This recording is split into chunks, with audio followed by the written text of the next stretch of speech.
Hi friends, welcome to Meena's menu. இந்த நவராத்திரி 9 நாளும் தினமும் ஒரு பாடலும் ஒரு நைவேத்தியமும் பார்த்துட்ருக்கோம். இன்றைக்கு மயிலை கற்பகாம்பாள் பாடல். கற்பகவல்லினின் பொற்பதங்கள் பிடித்தேன், நற்கதி அருள்வாயம்மா தேவி. கற்பகவல்லினின் பொற்பதங்கள் பிடித்தேன், நற்கதி அருள்வாயம்மா. பற்பலரும் போற்றும் பதிமயிலாபுரியில், பற்பலரும் போற்றும் பதிமயிலாபுரியில், சிற்பம் நிறைந்த உயர் சிங்கார கோயில் கொண்ட, சிற்பம் நிறைந்த உயர் சிங்கார கோயில் கொண்ட, கற்பகவல்லினின் பொற்பதங்கள் பிடித்தேன், நற்கதி அருள்வாயம்மா.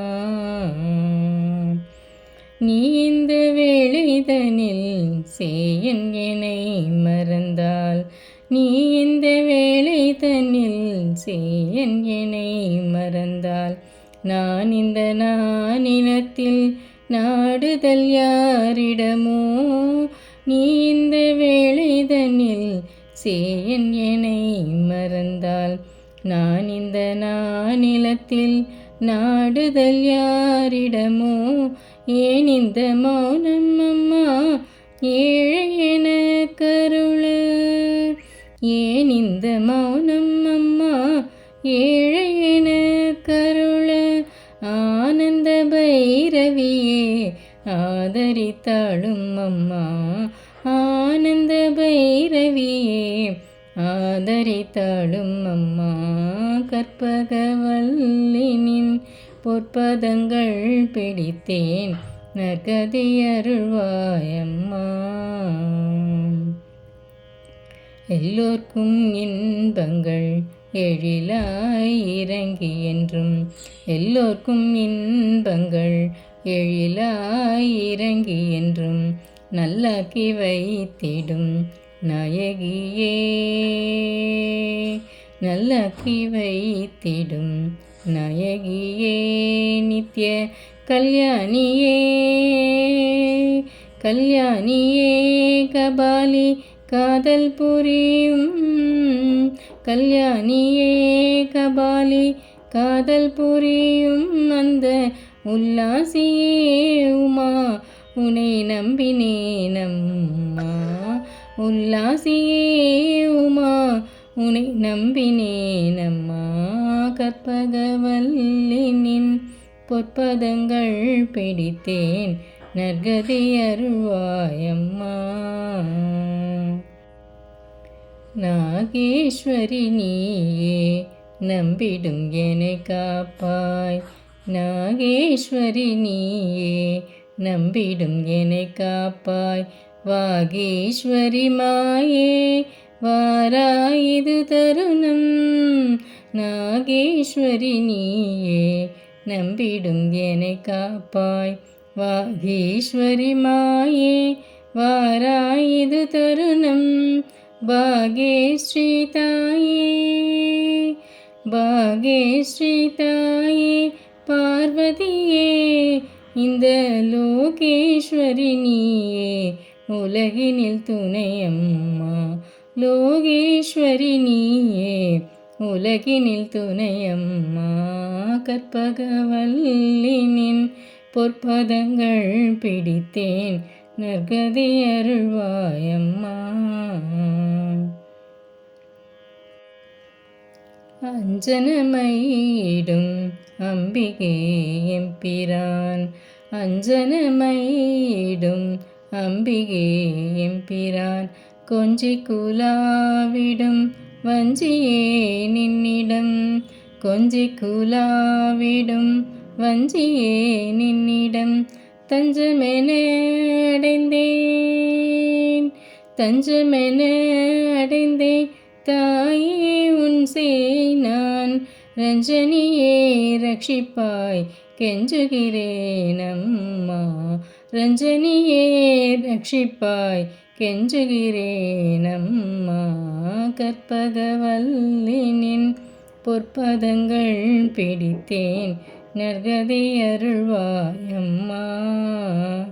தேவி கற்பகவல்லினின் பொற்பதங்கள் பிடித்தேன் நற்கதி அருள்வாயம்மா.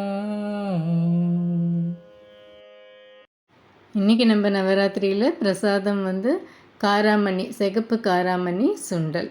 இது கொஞ்சம் வித்தியாசமான சுண்டலாக இருக்க போகிறது. எப்படி பண்ணுறதுன்னு பார்க்கலாம். இது 1 கப்பு காராமணி எடுத்திருக்கேன். இதை நல்லா ஒரு தடவை நல்லா வாஷ் பண்ணிவிட்டு தண்ணி ஊற்றி ஒரு ஓவர் நைட்டு நம்ம மூடி வச்சிடலாம். ஒரு மினிமம் ஒரு 8 to 10 hours ஆகுது இது நல்லா ஊறணும். இப்போ ஈவினிங் பண்ணுறதுன்னா நம்ம ஒரு மார்னிங் கூட நம்ம ஊற வச்சுக்கலாம். மார்னிங் எழுந்தவுடனே நம்ம சுத்தபத்தமாக குளிச்சுட்டு ஊற வச்சிட்டோம்னாக்கா ஈவினிங் பண்ணுறதுக்கு சரியாக இருக்கும்.